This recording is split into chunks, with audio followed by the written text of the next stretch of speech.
Thank you very much, Noam Chomsky, for being here with me. It is an honor and a privilege to talk to you. I would like to know from you, what was that evil that you were fighting when you became an activist, or what future you imagined back then, not having certain things or having certain other things, and if those things happened, or take it from there wherever you like, Professor. Thank you.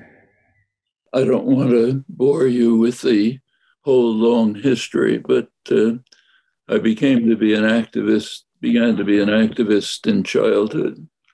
Actually, I'm probably the only living person on earth who was able to condemn the Munich Agreement in 1938 in print at the time that it happened. An honor. And it goes on from there. But what we've learned over the years is pretty simple. If you want to change things, the first thing you have to do is understand. That means breaking through a system of thought control, which is very impressive in the free societies, where it's not done by force. George Orwell wrote about this, how unpopular ideas in the free societies can be suppressed without the use of force, simply by inculcating through education, other means, the understanding that there are certain things, as he put it, there are certain things it just wouldn't do to say, and there are other things that you must say. That's the whole culture. And I suspect you didn't read this essay because it was suppressed. It was found 30 years later in his unpublished papers. It was the intended introduction to Animal Farm, telling the people of England, you shouldn't feel so self-righteous. But that wasn't the kind of thing that you were supposed to hear. Well, that's the first step. Understand, break through what Gramsci called the hegemonic common sense, the culture that's instilled into you. And you're just not allowed to talk about this. You must say other things. In the free societies, that's turned into an art. In totalitarian states, they don't really need it much. They can use force. So it's pretty crude. People don't even believe it. But it doesn't matter because you've got the guns. Free societies has to be much more sophisticated. That's why we have a huge public relations industry in the free societies, which is devoted almost entirely to thought control, from consumerism to politics. So the first thing to do is break through that. That's not easy. It's done usually in small groups. People talk to each other. Take, say, the feminist movement. If you'd asked my grandmother, is she oppressed? She wouldn't have known what you're talking about. It was just instilled into you that the place of a woman is in the kitchen, to put the food on the table, to make sure that the children are taken care of, to follow the orders of her husband, her owner, by law, incidentally. And that's it. Well, you ask my daughters, they'll throw you out of the house. But that's a change. Came about by literally small consciousness-raising groups saying, we don't have to accept this. Finally grew to a major movement. Take the Vietnam War, which I was intensively involved in. In 1961, John F. Kennedy sharply escalated the war. It was very hard to find out because it was barely reported, but there were enough hints. So if you were interested, you could look and see something's going on. Very sharp escalation. Impossible almost to raise any interest in it. My own activism was literally meeting with neighbors in somebody's living room or speaking in a church where 4 people showed up. I was living in Boston, the most liberal city in the country, Harvard, MIT, so on. You couldn't have public meetings against the war without them being broken up forcefully by students and others. You couldn't meet in the Boston equivalent of Hyde Park, Boston Common, not be broken up, meet in a church, attacked. This went on for about 6 years. It wasn't until 1967 that it finally broke through. And you had open public opposition. By that time, South Vietnam, the main target of the attack, had been virtually demolished. But finally it broke through. Well, that's the way activism works. Other things, I mean, to this day, you cannot have a criticism of the war in Iraq in any high place. You can say it was a mistake, but the Nazi generals could have said it was a mistake after Stalingrad. But you can't say it was a criminal act. In fact, you may have seen, probably saw on television a couple of days ago, George Bush was giving a condemnation of the Russian invasion of Ukraine. And by mistake, he said Iraq instead of Ukraine. And he kind of corrected. What was interesting was the audience reaction, laughter, and the media reaction, laughter. How silly to talk about the US invasion of Iraq as a crime. It's 20 years. Can't talk about it. That's thought control. The next step is activism and organization. That means get out in the streets, press Congress, demonstrate. You can have effects. You could run through examples if you like. It does have effects. In this case, there isn't much time. We can't wait 20 years. We got to do it now. And the issue is arising very dramatically right now. One of the terrible consequences of the invasion of Ukraine is that it has reversed the very limited efforts, much too limited efforts, to do something about impending disaster. So one day, the IPCC comes out with an even more dire warning than before, saying you got to stop using fossil fuels today and keep cutting it back year by year. That's one day. The next day, President Biden throws open huge new vast fields for oil exploration. Notice that that's pure political theater.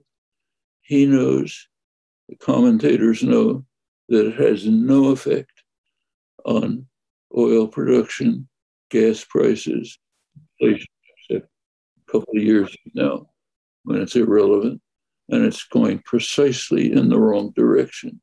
That's political theater.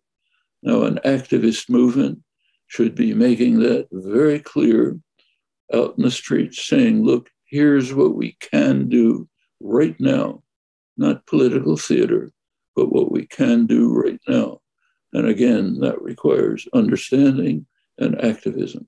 Are we talking about the need of civil disobedience, for instance, or the loss of trust in the political sphere as someone you don't want to have deals with? Is that conversation at risk between civil society and policymakers, or even the trust with science? What's your view on something like this? Well, one of the effects of the neoliberal assault on the society in the last 40 years has been, as intended, to leave people atomized, distrustful, angry, feeling helpless. That was the goal. Thatcher said it. There's no society, just isolated individuals trying to survive in the market. Of course, she was lying. There's plenty of society for the rich. The rich have organizations, Chamber of Commerce, national associations, huge propaganda systems. So plenty of society for the rich, but none for anyone else, because people are not allowed to defend themselves against this onslaught, which has been very destructive. It has had the effect of making people just distrust everything, distrust science, distrust government. That's great for the people who run the world. They love it. And they're just filling their pockets with more and more money while everyone else is feeling angry. Great, can't beat that. Well, that's part of the background. Task of organizers, overcome it.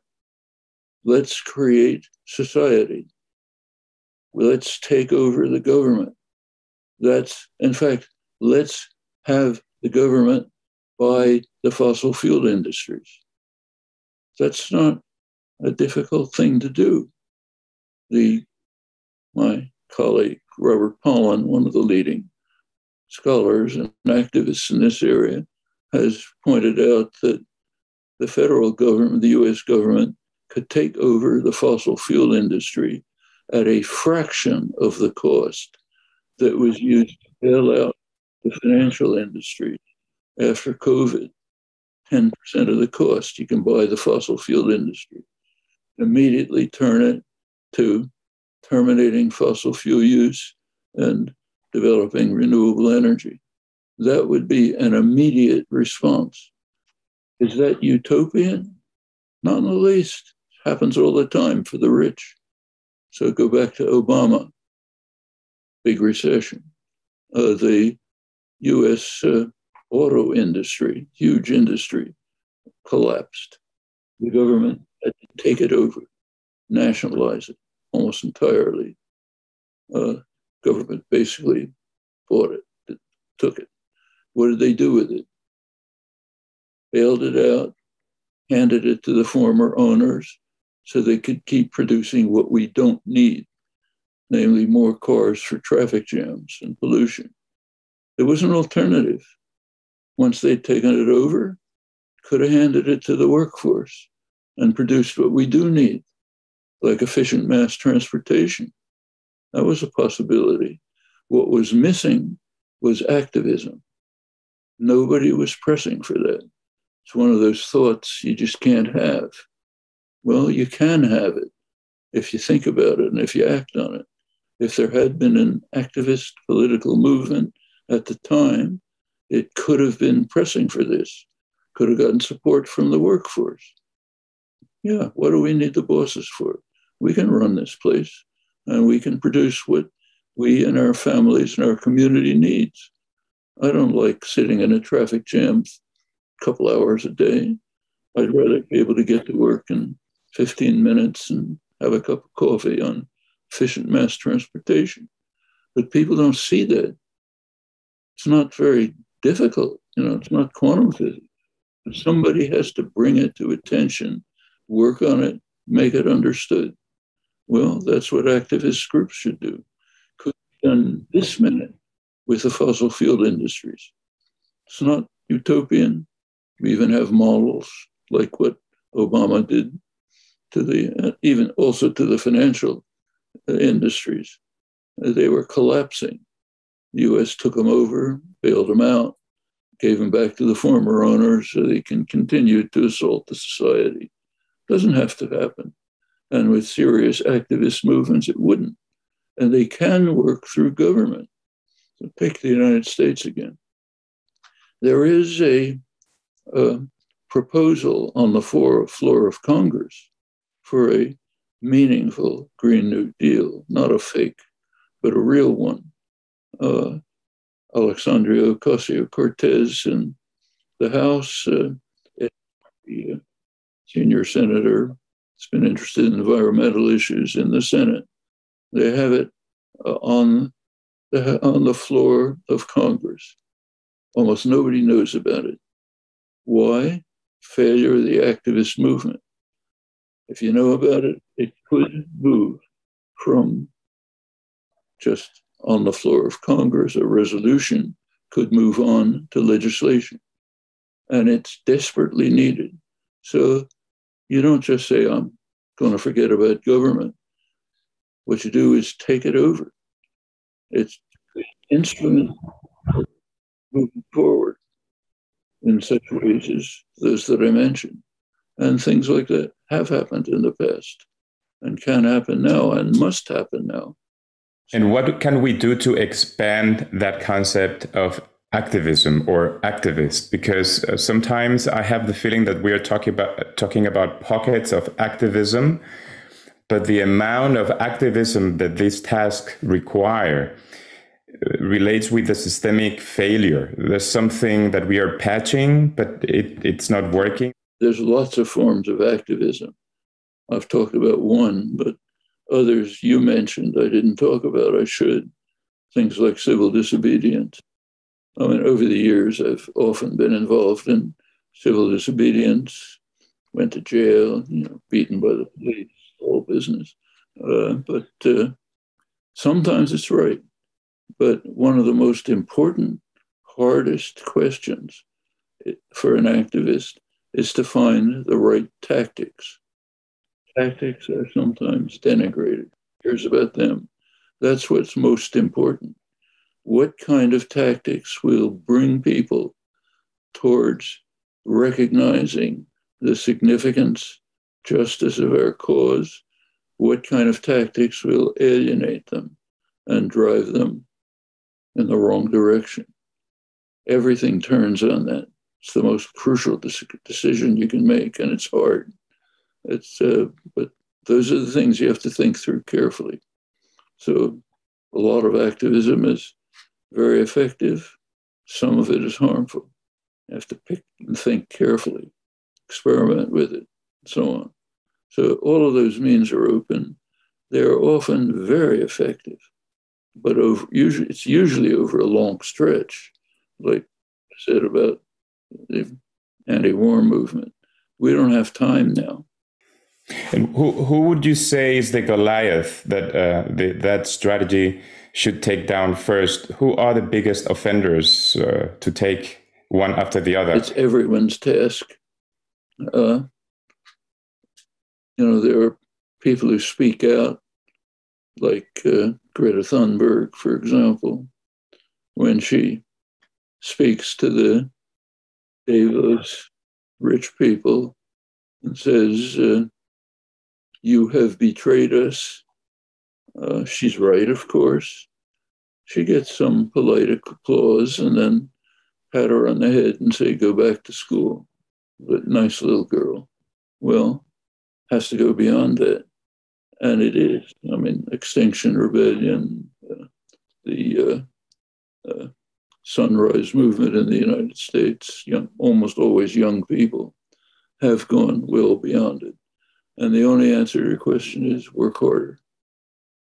We basically know what has to be done.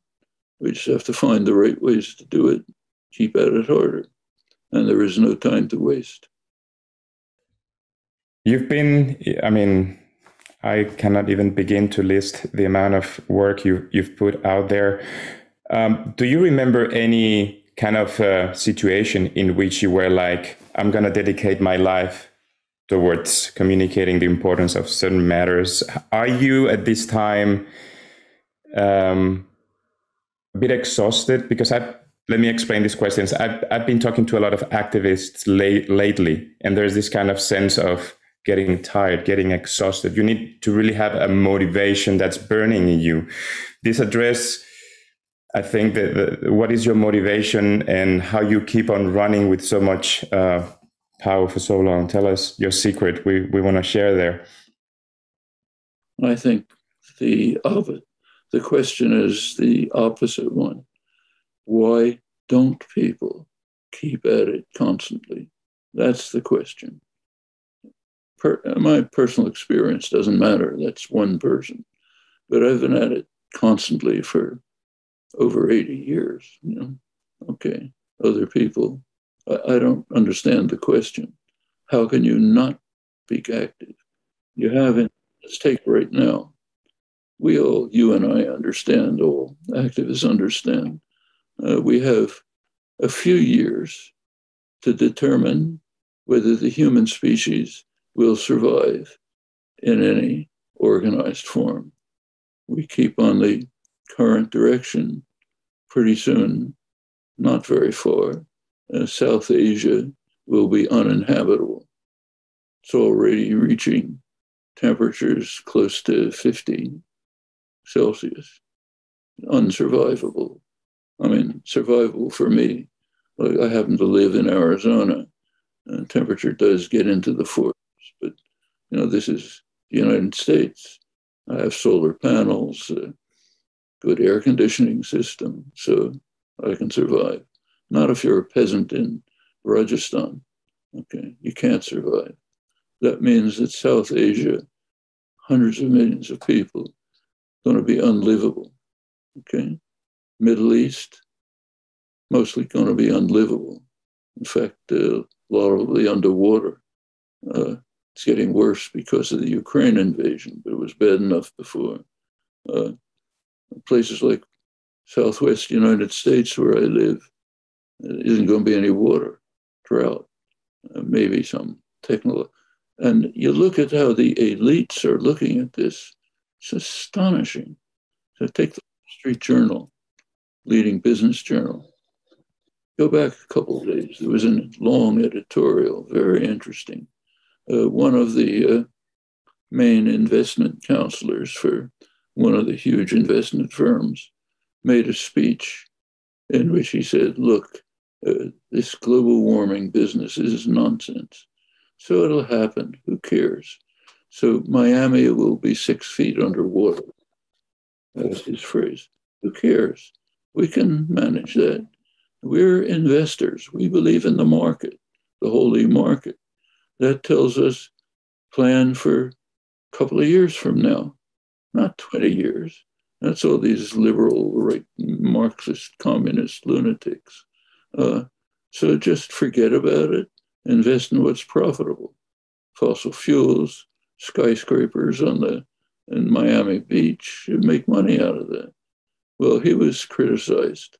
The Wall Street Journal editors came to his defense. So of course he's right.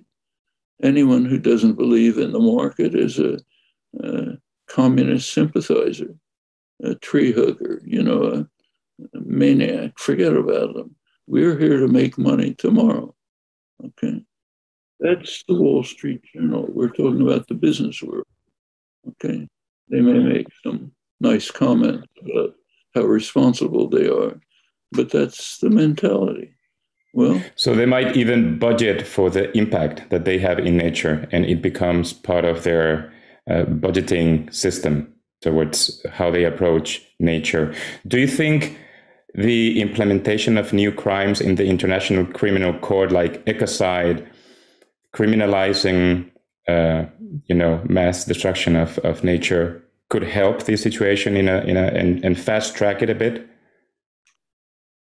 The International Criminal Court can act insofar as the great powers allow it to, just as the United Nations do. We have to face reality. International affairs are basically the mafia. There's a godfather. I happen to be sitting in his home, the United States. Others kowtow to the godfather. Not everyone. China doesn't. That's why there's a China threat.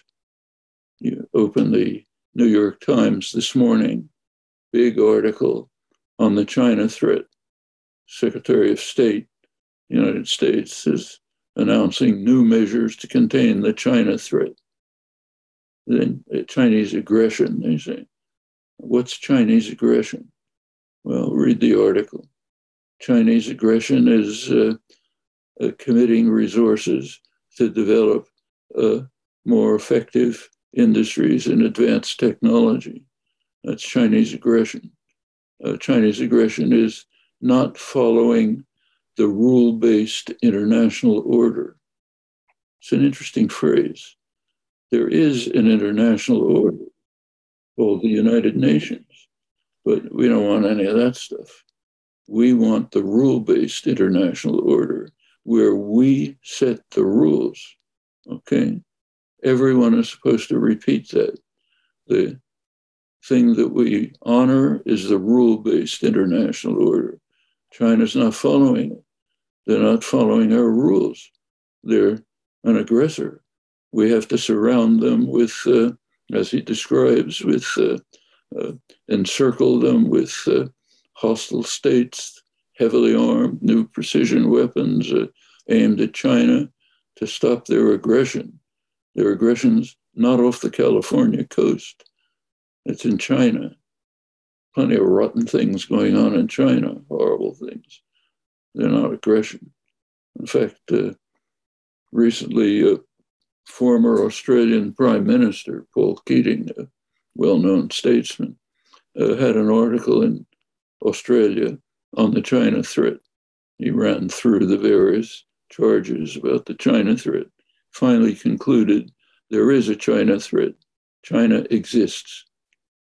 You know, it exists, doesn't follow orders.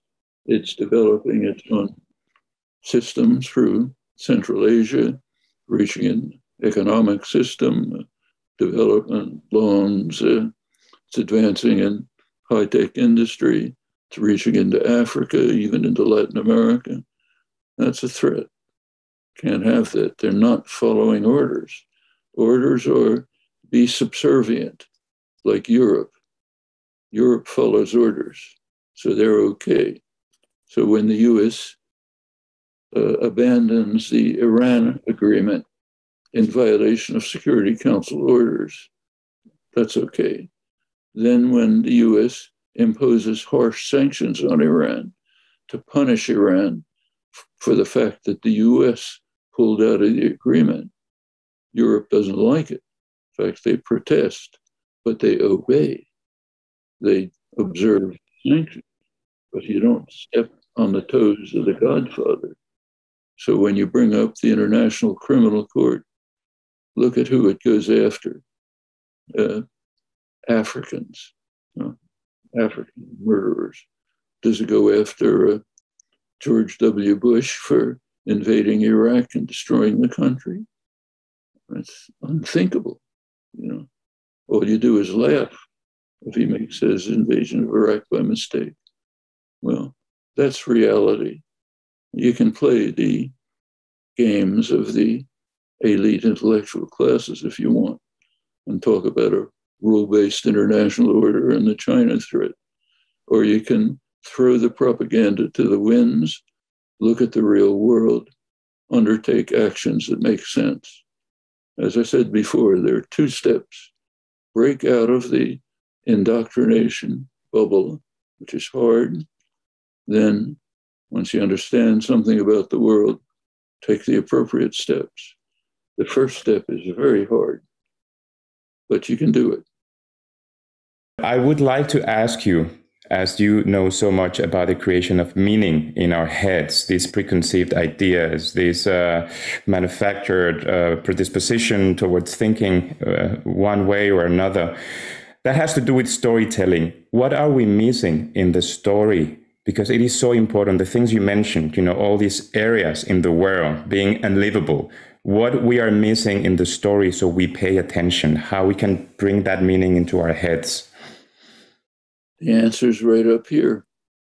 Every one of us has the capacity, everyone has the capacity to tear to shreds the whole system of indoctrination and propaganda, and just the way we've been doing here. It's not quantum theory. Anybody can do it if they stop to think about it for a minute. That's what terrifies elites, that anybody can break through the propaganda system very easily and can change the world. This has been a problem for elite culture for centuries.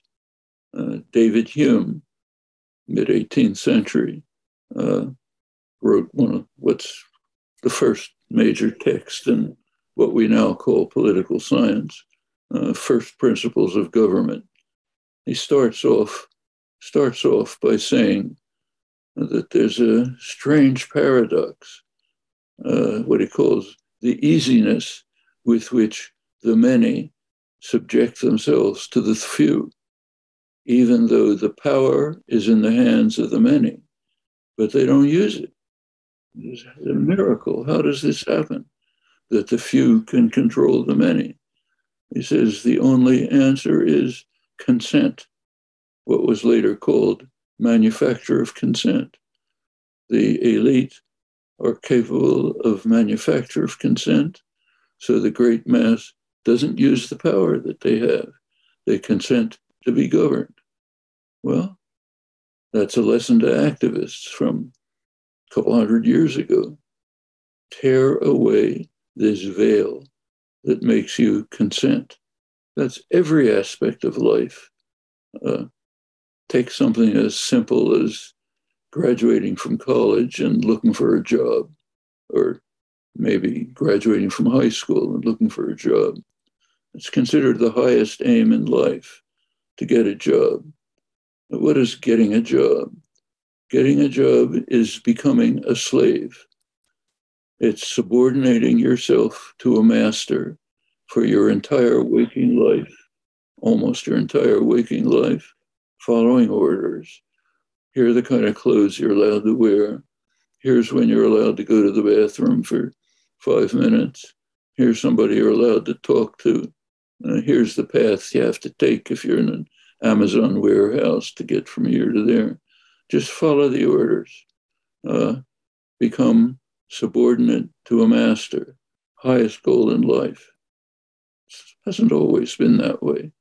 You go to the early industrial revolution.